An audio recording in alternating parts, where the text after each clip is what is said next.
جبکہ یہ اہم ترین مسئلہ ہے، ایک حقوق اللہ ہے، عبادت ہے، نماز ہے، روزہ ہے، حج ہے، زکوٰۃ، قربانی۔ اگر اللہ ان میں کوئی کمی ہو گئی، کوئی کوتاہی ہو گئی، اسے چاہے تو معاف کر دے،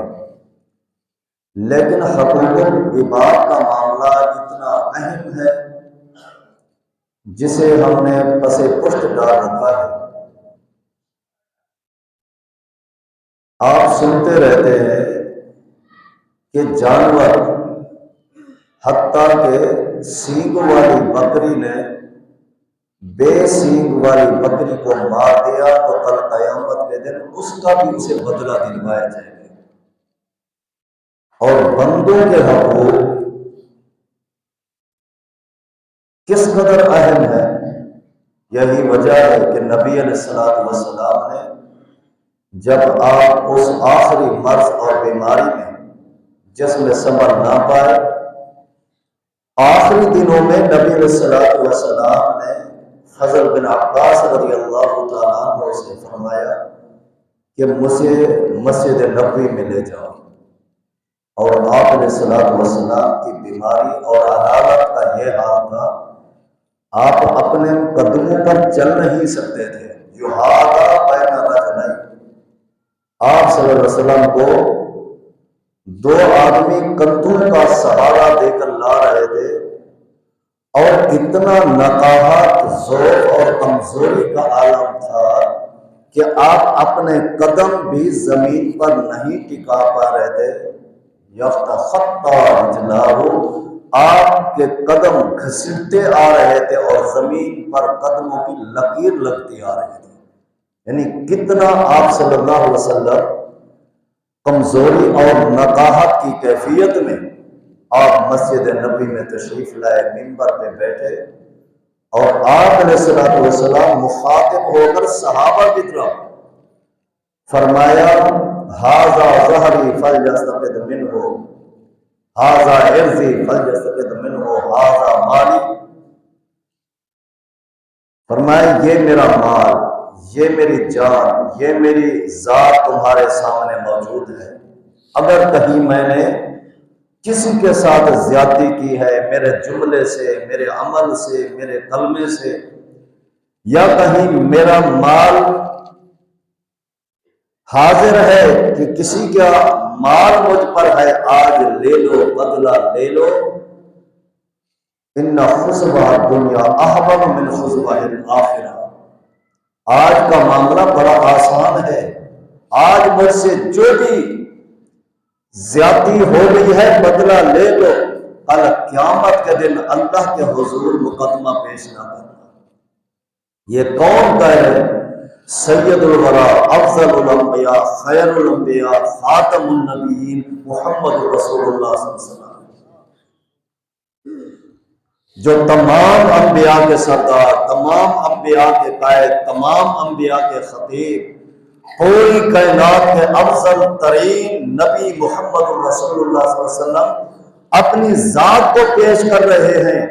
کہ کہیں حقوق العباد کا معاملہ کل قیامت کے دن اللہ کے حضور میرا مقدمہ پیش نہ کرنا، میرے خلاف مقدمہ نہ لے آنا۔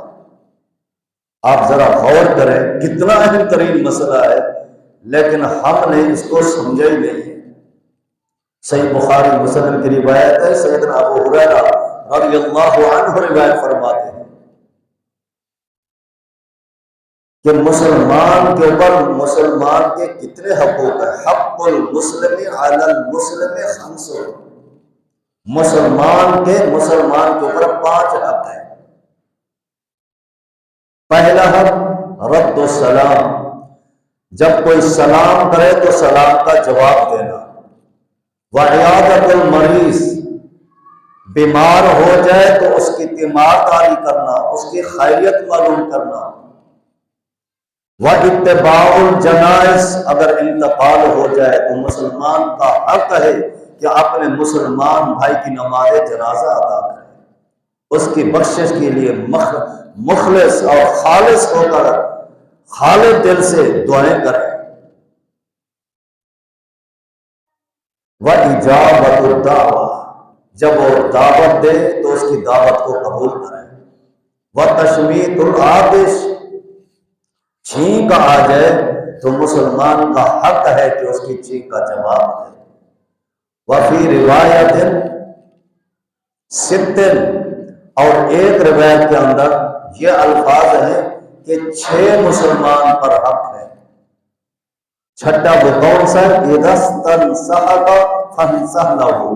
اگر مسلمان بھائی آپ سے نصیحت طلب کرتا ہے، یعنی مجھے اچھی باتیں بتاؤ، مجھے نصیحت کرو، فَانصَحْ لَهُ، تو اسے نصیحت کریں۔ ان حقوق میں آج میں صرف ایک حق کے اوپر مختصر نبی علیہ الصلوۃ والسلام کی تعلیمات کی روشنی میں وضاحت کرنا چاہا، وہ ہے عیادت المریض، جس میں ہم بڑے سست ہو گئے۔ عیادت المریض، بیمار کی تیمارداری کرنا، بیمار کی خیریت معلوم کرنا، بیمار کو پوچھنے جانا۔ حالانکہ اس میں اگر غور کریں تو فائدہ ہمارا اپنا ہی ہے۔ جو تیمارداری کرنے والا ہے، جو پوچھنے جاتا ہے،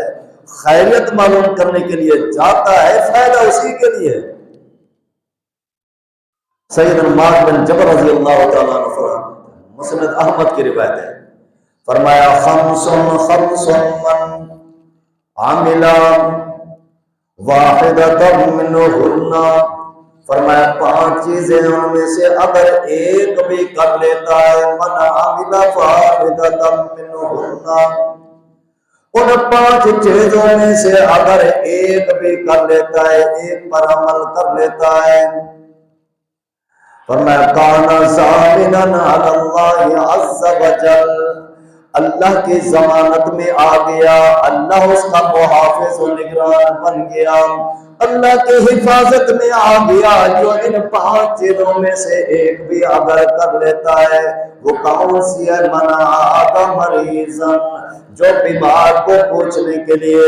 بیمار کی خیریت معلوم کرنے کے لیے، فرمایا جب جاتا ہے اللہ رب العالمین اس کا حفاظت کرنے والا نگران بن جاتا ہے۔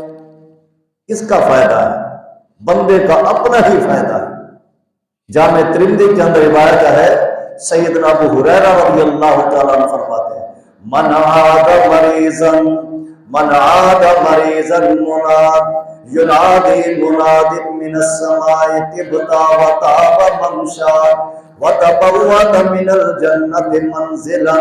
جب بندہ کسی بیمار کو پوچھنے کے لیے جاتا ہے، ویسے تو بندہ اپنے کاموں کے لیے جاتا ہے، دفتر بھی گیا، مزدوری کے لیے گیا، کام کے لیے گیا،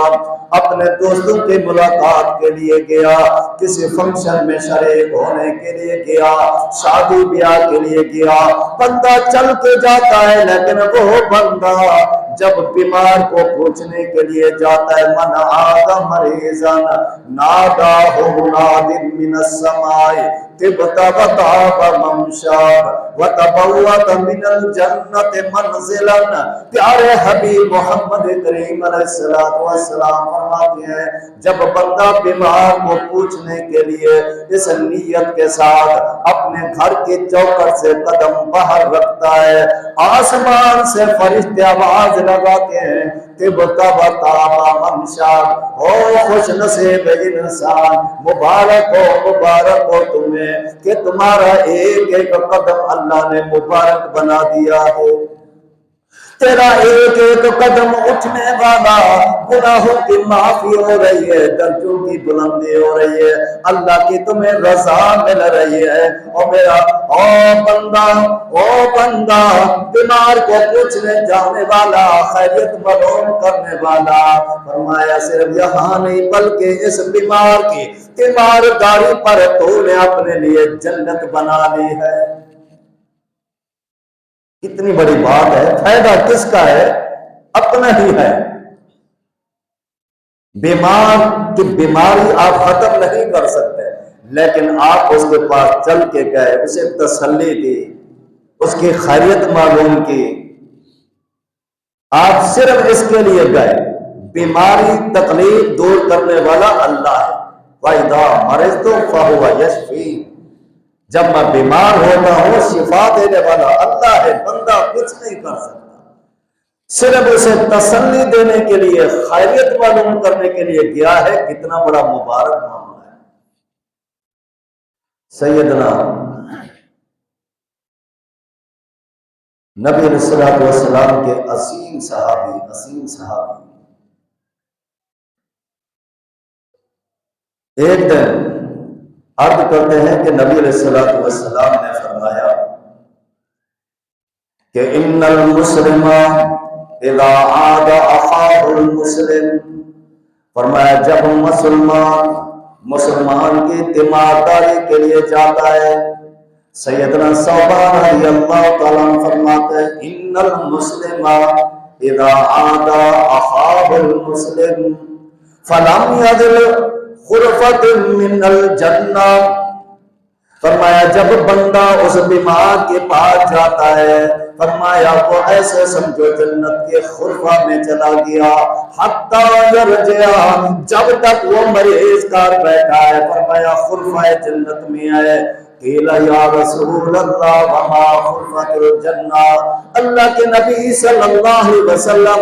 یہ تو بات سمجھ میں آئی کہ بندہ بیمار کی تیمارداری کے لیے پوچھنے کے لیے گیا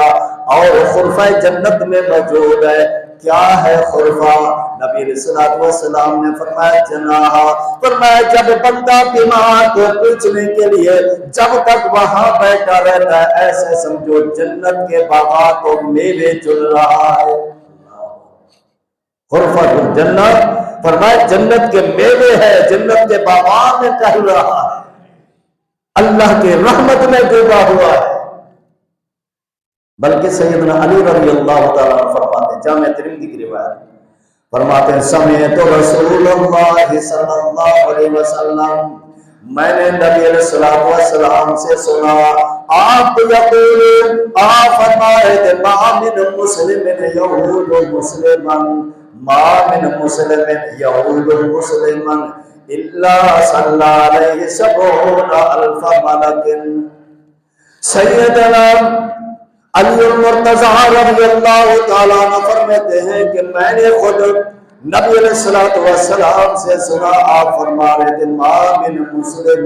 یعود مسلما غلوۃً، صبح کے ٹائم اگر کوئی بندہ بیمار کو پوچھنے کے لیے جاتا ہے، فرمایا صبح وہ اپنے گھر سے نکلتا ہے، الا صلی علیہ 70,000 ملک،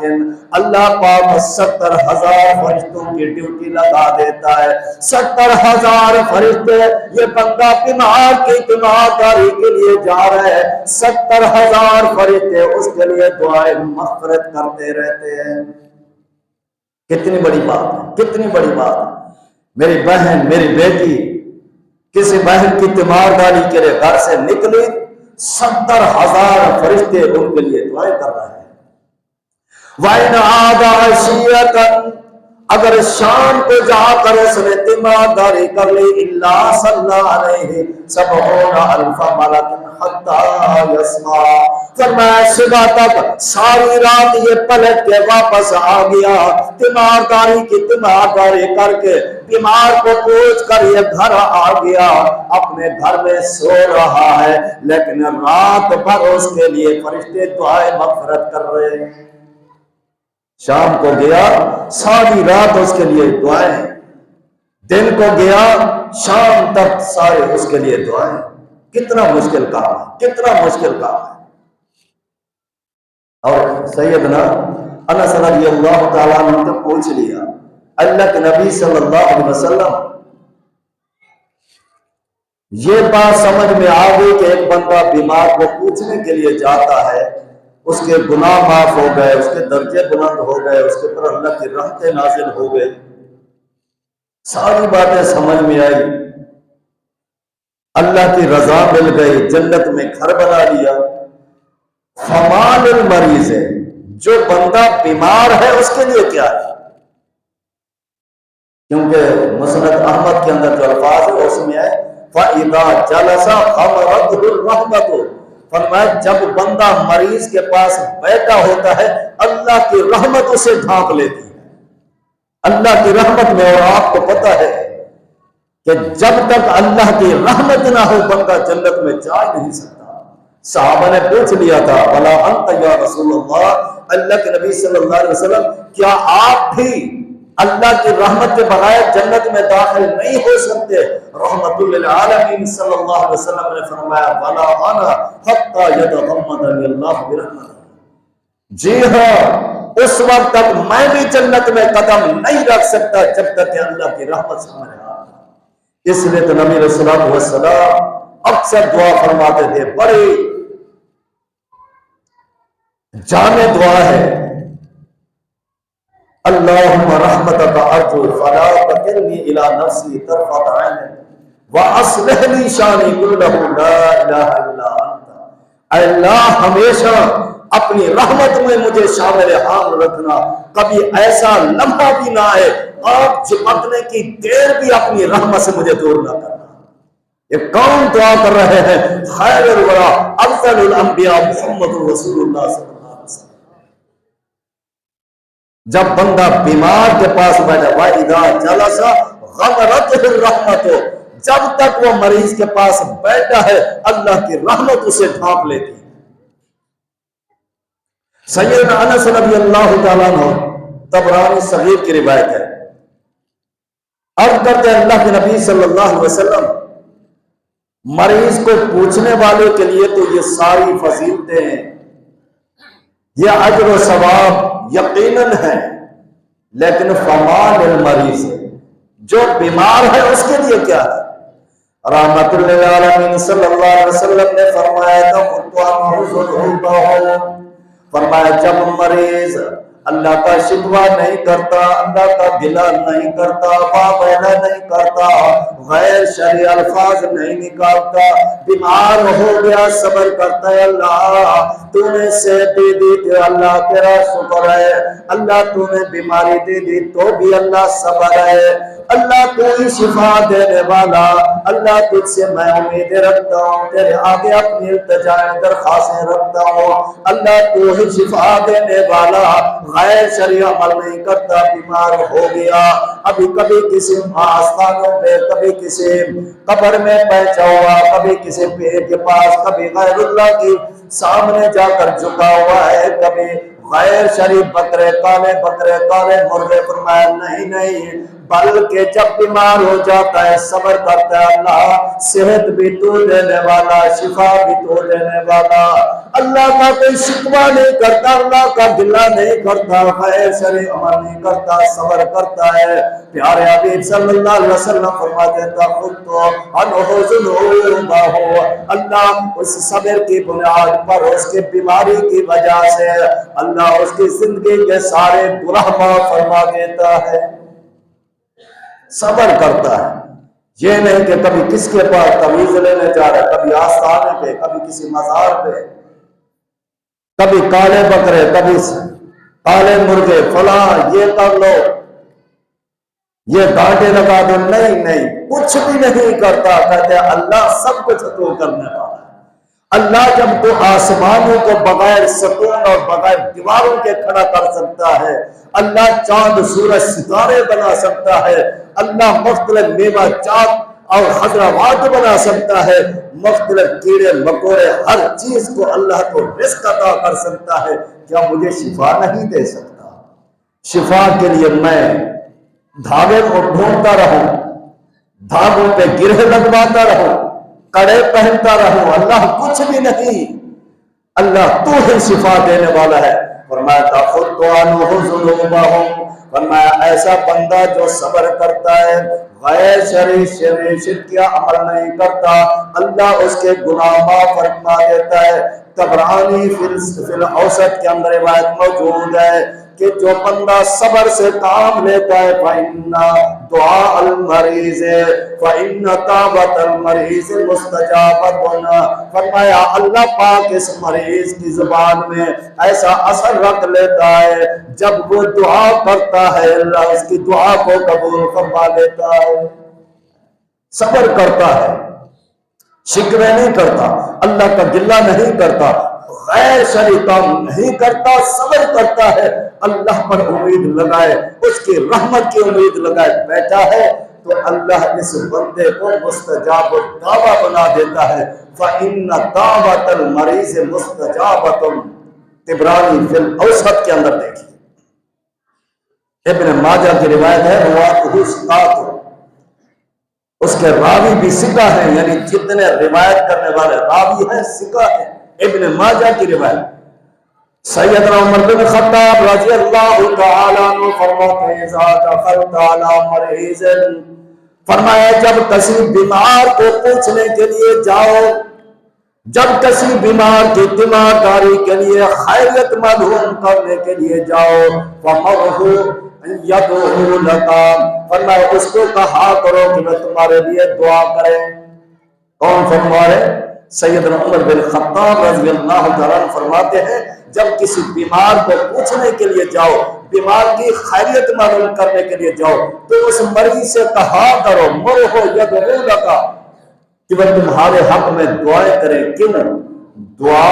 کا دعا الملائکہ، وہ مریض اللہ کا اتنا قریبی اور قربت اختیار کر چکا ہوتا ہے، اللہ کا اتنا پیارا اور محبوب بن چکا ہوتا ہے، جب تم اس میں دعائیں کرواتے ہو، فرمایا اس کی دعائیں ایسے ہیں جیسے فرشتوں کی دعائیں کا دعائیں الملائکہ، فرشتوں جیسی دعائیں۔ تو میں جتنا بات طویل کر جاؤں، اب کرنے کا مطلب یہ ہے کہ حقوق العباد بڑا اہم ترین مسئلہ ہے، مسلمان کے اوپر حق ہے، ان میں ایک حق بڑے مختصر اور بڑے اختصار کے ساتھ نبی علیہ الصلوۃ والسلام کی احادیث، آپ کے فرامین کی روشنی میں بڑے مختصر انداز میں کچھ بیان کر چکا ہوں۔ اللہ سے دعا ہے اللہ سمجھنے کے ساتھ ساتھ ہمیں عمل کی توفیق عطا فرمائے، ہم بیماروں کی خیریت معلوم کریں، جو ہمارا حق ہے اللہ ہمیں اس حق